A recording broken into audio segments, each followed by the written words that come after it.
morning, everybody. Crafting Journey here. That Journey Chick on Instagram. Welcome to Crafting and Crime Daily. I'm going to add daily. Yeah, someday I'm going to decide on a name and stick with the right. I just decided to eliminate morning because I don't generally get this out in the morning. Between work and trying to get it edited and uploaded, and it's usually lunchtime by the time anybody sees it. And I know a lot of people like to binge watch it at night and on the weekends, and that's perfectly fine. That's why it's going to be called Crafting and Crime Daily. Okay, so mystery diamond painting, started it yesterday. Let me just talk to my newer subscribers here. Here's what the mystery diamond painting is. This is something that is hosted by myself and Mickey Sunshine Creates. We do this generally twice a year, and what we'll do is probably in September, because we started it yesterday. This will end the end of August. So in September, we're going to do sign-ups for the next mystery diamond painting. So I'll give people about a month to sign up, and then I match everybody up with another person. Once I've done that, you get to know the other person, you find out what they like, what they don't like, and then you order them a painting, and not one of these pre-made mystery black and white paintings. An actual canvas from a company. Several companies, Treasure Studios Arts, Ever Moment, Uniquely Yours Down Under, they will actually take the thumbnail off of the canvas. As you can see, there's no thumbnail on this canvas. It's been taken off. They'll take the picture off the inventory sheet. You just have to let them know that it's a mystery diamond painting. And then when you get it, if it's a plastic cover because it's poured glue, you have a loved one in your home covered up with duct tape before you see it, which is really easy with double-sided adhesive. Not so easy with poured glue, but you just put it over the plastic and it's not a big deal. And I have fun with the duct tape. So this time I have kitty cats. See my kitty cats and doggies. Yeah. So if you're watching the mystery diamond painting now, it is too late to get in on this event, but not to worry, there'll be another one starting in September, the sign-ups. And it does take a while for everybody to sign up, get organized, get the paintings ordered, then we have to wait for them to come in, and then we start the next event. So I'm anticipating that the next event would probably start in January by the time we get it all sorted. So I finished this section up here. Look at all the beautiful pinks. Oh my God, it's so pretty. Now I have the Ever Moment is up here, so I don't know if the painting goes this way. I don't know. I have no clue what this is, none whatsoever. But I am loving the colors. But because this runs through August, I don't work on this full time, because I would finish it way before August. So I got out the Dormouse, which I had started a month or so back. And this is from Treasure Studios Arts. This is by Anthony Christou. He is no longer with Treasure Studios Arts, and they are no longer selling his artwork, unfortunately, because I just loved him. Anyway, this is a Dormouse from Alice at the tea party. He's underneath here. Haven't gotten to him yet. You see his tail here? There's his tail. And this was the last batch of paintings that Treasure Studios Arts did with the smaller rounds. Since that time, they have gone to regular rounds. I really liked the smaller rounds, but it is what it is. I think they stopped making them is what happened. I don't even know where to start. Where should I start? All right, we'll just start here. Let's just start here. How about that? Okay, we got some trays out. These are my Archer's Arts trays, but I still have my Wilson's 3D. The reason I got out my Archer's Arts trays because the mystery diamond painting was so much confetti that I like to have several trays going at once. But for this, I'm just going to use a couple of my Wilson trays, a light and a dark. And then I had to find the drills. What did I do with the drills for this? But I had an inkling of where they were, so here they are. All right, what is going on, huh? What do you want? Hi. You want to say hello to the people? Hello, people. All right, go lay down right there. Go lay down, yes. She wants some attention. What's the cat's? Oh, there's Pearl. There's Pearl. I see her. Oh, go lay down. I'm trying to do the show. Okay. Okay. Yes. Okay. Go lay down. Okay, hearts. We need hearts. Hearts, hearts, hearts. We need hearts. I found them. We need hearts. Yep. All right, let's do some hearts. Oh, Pearl is over by the dinosaur. Hey, cat capers, watch them right here.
Go outside? Okay. Oh. She wanted to go outside. All right. Okay. We got me a pin. We got some drills. So what'd you think? Yeah. Every morning when I'm trying to do my research on the iPad, Stitch thinks it's time to play with the mouses. So I set it up so he can play with he can play with the mouse for a little while. But today he was trying to go at it from a different angle, which was kind of cute. It's getting harder and harder to catch them on film because they're so fast. They really are. Now I still had a drill from the other painting. You can see the difference in size. How funny is that? Today is National Get Out of the Doghouse Day, right? Another who knew, right? Yes, there is a get out. If you're in the doghouse with somebody for whatever reason, try to get out of the doghouse. Put down your electronics, send them a lovely note, or just talk to them. Or maybe once you've tried to talk to them, send them some flowers, chocolates. Chocolates is a good thing, yeah. And if you've got somebody that loved one that you're in the doghouse, that you've put in the doghouse, let them out. Yes. This is the day to, forgive them. Let them out of the doghouse. Now, I don't have a husband, so, because I know when I was married, my husband would be in the doghouse occasionally, yes, and I guess vice versa. However, I can't think right now of anybody I know that's in the doghouse. that I've put in the doghouse. Now, I could be in the doghouse with several people. I don't know. Everything seems to be okay at work. I don't think there's anything I could possibly be in trouble for. I don't know. You never know. Sometimes those things blindside you. Um, yeah. So if you're upset with somebody and you've put them in the doghouse, think about forgiving them. Come on. Let them out. Let them come back in the house. Figuratively, right? Not literally. Anyway. Yes. Oh my. So, judge, jury, and journey. All right, we are back on the Joshua Aide trial. Now, as you might recall, Joshua Aide, he's a man, he's in his early 40s. He was dating this woman. They were in the Marine Corps reserves. And he was her superior officer. They fell in love. He divorces his wife, leaves his wife for her. They date for 5 years, and then and during this 5 years, she describes him as being a functional alcoholic. But when he was drinking, she said he would get very angry. So she became more and more fearful after a couple of violent incidences, where he was violent towards her, and she became scared. So she broke up with him. Well, he wasn't having that. She had a truck that belonged that they both owned it 50-50, I guess, and he wanted it. So she said, let me repair the radiator, and I'll get it back to you. He's like, and so she told him, I've hired somebody who's going to help me repair this radiator. I believe his name was Jim. Yeah, to repair the radiator. So, and he's like, no, and so he calls. She gives Joshua the phone number of this guy that's going to help her repair the radiator. And he interviews the guy, and he's like, what is your certification for doing this? And the guy says, listen, I've been doing this for 30 years. But he didn't say it quite as nice as that. And he goes, well, I don't want you doing this. And he's like, well, I don't know. Anyway, so he threatens him. He says, well, you better not show up there. Well, as we know, he does show up there, and he shoots his ex-girlfriend. He shoots her father and kills him, and he shoots this gentleman that was over there just to fix the radiator. Just happened to be there. So he takes the stand, and I listened to, and he looks totally different than he did at the time. He had longer hair, kind of scruffy, but anyway, his girlfriend at the time was best friends with Rebecca's mother, like 35 years. So she goes over, they decide they're going to visit Rebecca's parents, and they're going to be visiting there for like a week, just as a social thing. And he said, right away, as soon as he met, like they had just arrived that day in town, and he said he and Rebecca's father became fast friends. They both had a lot in common, including that they were both recovering alcoholics. So Rebecca calls over and says she needs to get her vehicle fixed that day, and he's like, well, I'm a mechanic. I've been a mechanic for 30 years. I'll come over and I'll do it. And he wasn't going to charge her anything. So he's not swayed by Joshua's phone call to him, quite the opposite. Now he's determined. He's going to go over there and fix that radiator. Let me let the dog back in.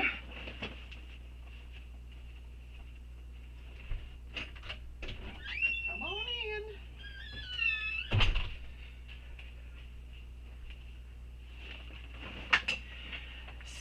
So they're working on the radiator. They've just finished putting a new radiator in. They're putting the tools away when Joshua walks up to the scene and says, now this is his testimony. He says, "Hey babe." Now she says he said, "Hey boo," whatever. I mean, clearly their stories pretty much match up. He says, "Hey babe," and he's got a laser pointed at Rebecca. He shoots her. He heard him say, "Hey babe." He's putting tools away and he hears a pop pop. He turns around to look, and when he turns around, the laser's pointed at him right on the nose. So he ducks, and when he ducks, he turns this way, and he gets shot right here, and the bullet goes in here and out here. Like, right, it goes in right here, comes out like right here. And he testified, I mean, he survived. You can see body cam footage of him on the scene bleeding from both wounds, but he can still talk and he's still walking around. You know, he is the one that actually, he said he walked, once he was shot, he walked around the side of the vehicle and went towards the house, the neighboring houses. He banged on the door of this one house. He knew the guy was home. He could hear the television. They wouldn't let him in, so he just goes in and he says, I need you to call for help. I've been shot. You know, several people have been shot." And the guy says, "No, you need to get out of the house." And he's like, "I'm not leaving until you call for help. Please call for help." So the guy gets on the phone, calls for help. So then he leaves and he goes, but he looks out. Before he leaves, he looks out and he sees that the red truck that Joshua had pulled up in was now gone. He watched it leave. Once that was gone, he goes back to the scene because he wants to tell the other people that help is on the way.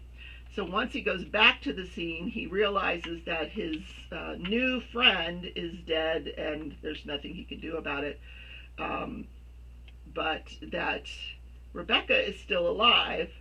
She's moaning. He didn't think she was conscious. So he goes, and because before he testified, he admitted, "I have a criminal record, 13 criminal offenses." And they don't go into what it is. It's really not important.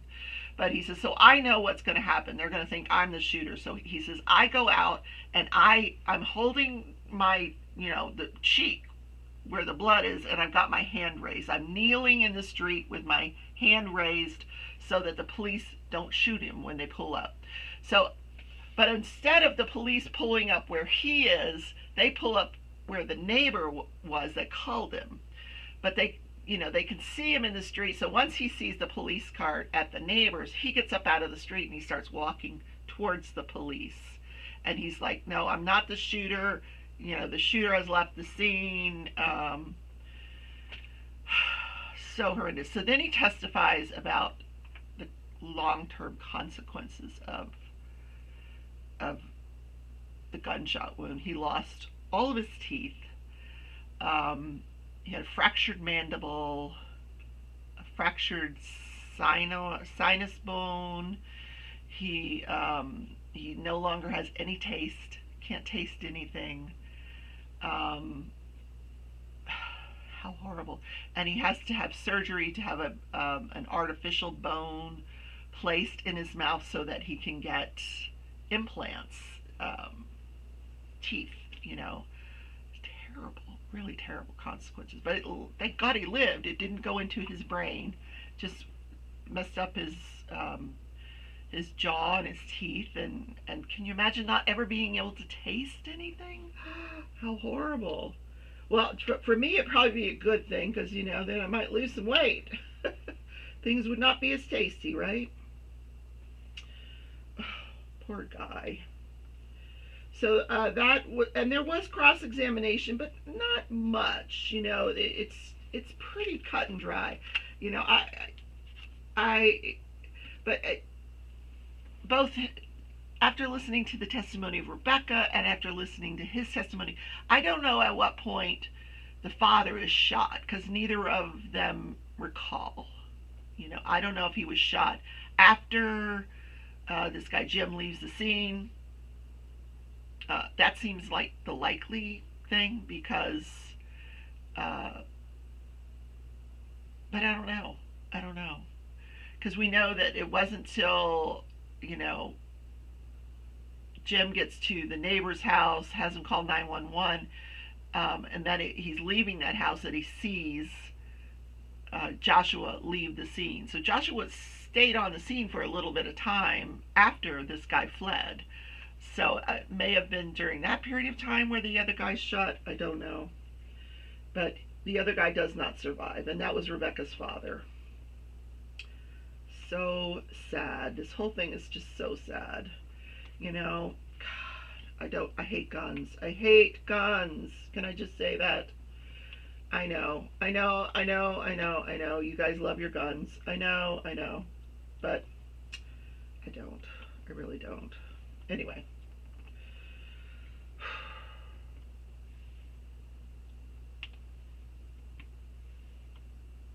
There was a question that was asked by the defense attorney that was kind of strange.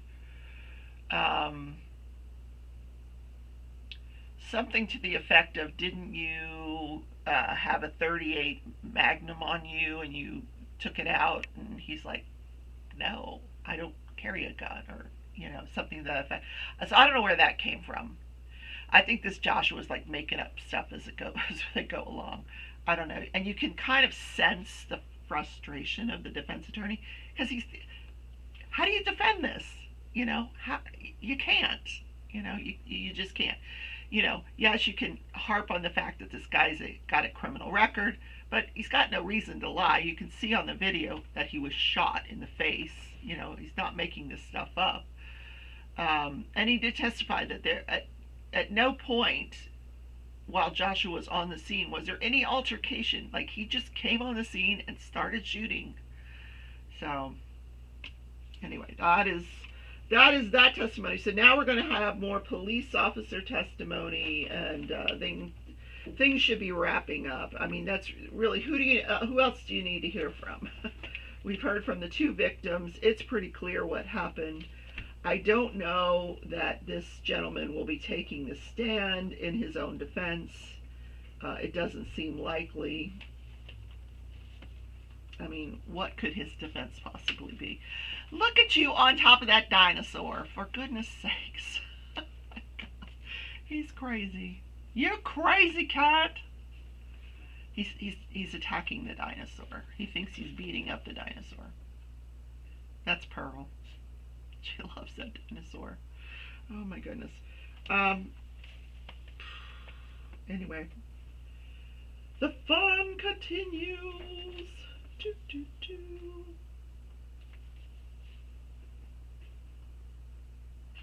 This day in history. Lots of stuff going on this day in history. It was difficult to choose like one thing. So let's just talk about all the different things. Well, the Rosetta Stone is found. I got a scratch here. Okay. The Rosetta Stone is found on July 19th, 1799. This is before Christ. Yeah. BC. Well, no, it's not BC, is it? No. But they believe the stone dates back to 2nd century BC. I knew there was BC in here somewhere. It was written, now this is a huge stone. It's 4 foot wide by 2 foot, or the opposite, one of the ways. 4 foot by 2 foot. This French soldier discovers it during the Napoleon Bonaparte Egyptian campaign. He discovers it in Egypt, and it's an irregularly shaped stone. It's written in 3 different languages.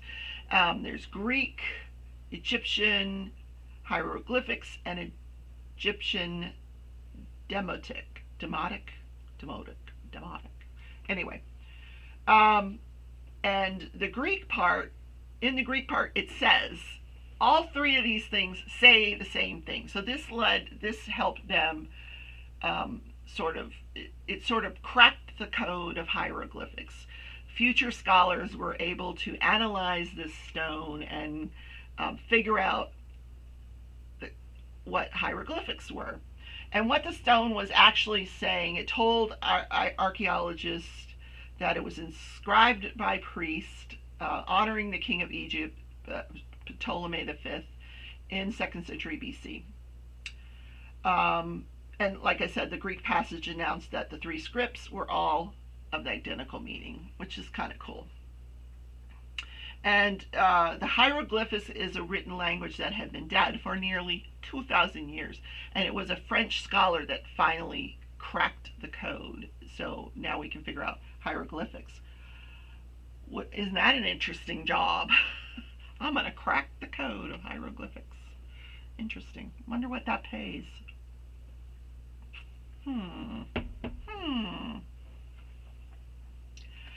So later on, there's a British, there's a war, and the British end up with the stone, and it's now being displayed in a British museum. If you ever want to go see it, that's where it is, in a British museum in London. So if you're in London and you want to see the Rosetta Stone, knock yourself out.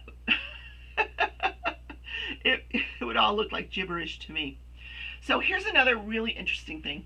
July 19th, 1957, 14-year-old black singer Frankie Lyman, on this television show, The Big Beat, he starts dancing with a white girl. Whoa. What? Yeah. This did not go over well. It led to the show being canceled. Yeah. Lyman was a lead singer and original member of the integrated teenage group. They were called the Teenagers. He wrote Why Do Fools Fall in Love? And he died at the age of 25 from a heroin overdose. Why do fools fall in love? Do do do do do do do do. And July 19th, 1862, the Doomsday Comet is discovered. The Swift-Tuttle Comet is discovered by Horace Tuttle in Massachusetts. It's been independently spotted by Lewis Swift in New York 3 days earlier. Okay, here's the thing, guys. Listen carefully. It has a 1 in 10,000 chance of colliding with the Earth in 2126. I won't be here. I'm pretty sure I'll be gone. I'll be watching from above in a better place, or reincarnated, you know. I'm going to come back as a kitten, I think. Yeah. A cat. Cats are cool. If this occurs, it will probably end civilization. So 2126. Put that in your planners for your great grandchildren. Yes. So and then finally, also on this day in 1848, Amelia Jenks Bloomer introduces bloomers. Now, women have been wearing dresses up till this point. She introduces a pair of the first bloomers at a women's rights convention. So, women started wearing pants. They called them bloomers, but they would wear them under their dress. So what, right? But yeah. So that was kind of the start of women getting out of the dresses. Yay. That's all for today on this day in history. Yes. And I am working from home today. Yay. So I talked to a friend of mine last night, and she gave me some really good advice. I'm calling the insurance company today. And I'm just going to tell them, listen, I am in too much pain from this accident to be cleaning my house. I need them to, pay for someone to come clean my house. I just do. And I'm seriously considering hiring an attorney if I even get an inkling that I'm going to get pushback on this. I'm going to seek out an attorney, because It's been a month. My back is still, like, yesterday I was in so much pain. Like, I felt like it was just going to break in half, like from at the middle. Um, because Saturday I had so much housework to do. And so, I did a little bit more yesterday because I needed to get it done, and I'm still behind. And I needed to rest my back yesterday, which I did, and it feels a little better today. Still hurting, but um, if I get to an attorney, he can get me into a doctor that will help me with this. I mean, I'm getting the physical therapy. That's a good thing, but I need to establish with a doctor because, if I need pain medication or something, right now I've got some muscle relaxers. That's okay, but I don't have a doctor. I mean, my primary doctor's been handling everything, but I need an attorney. I think, as a former attorney, I can't really, I can act on my own behalf, but it doesn't have the same teeth that a practicing attorney would have, and someone that's very knowledgeable in personal injury. So that may be the phone call I make in the next few days. Yes. Um, yeah. Okay. Anyway, I love you all. Monday night is just full of live shows, but check out my bestie at 9. That is Crystal's Crafty Creations. Lots of other lives that you guys can enjoy. Crafting with Christy is right on after Crystal. I think at some point, I can't name them all. There's a bunch, and I certainly can't watch them all because Monday night is The Bachelorette. Yes, that train wreck of a show. But yes, I actually watch it. I have to DVR it and then watch it later on. And I didn't get the end of Big Brother yesterday because my television is doing weird things. The cable, I got to call a cable company. Right towards the end of they were getting ready to. They were playing that game for the wild card, and my TV decided to reboot. So I'm like, okay, never mind. I'll watch it today. But crazy.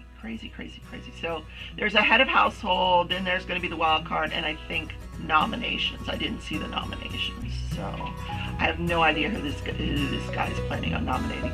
They didn't give me any real insight into his thought process. So gotta go to work. I love you all. See you tonight in a live. If I'm there, say hi. If you see me in Zoom, say hi. Or tomorrow on the morning show for the continuation of the Joshua Aide Trial. Love you all.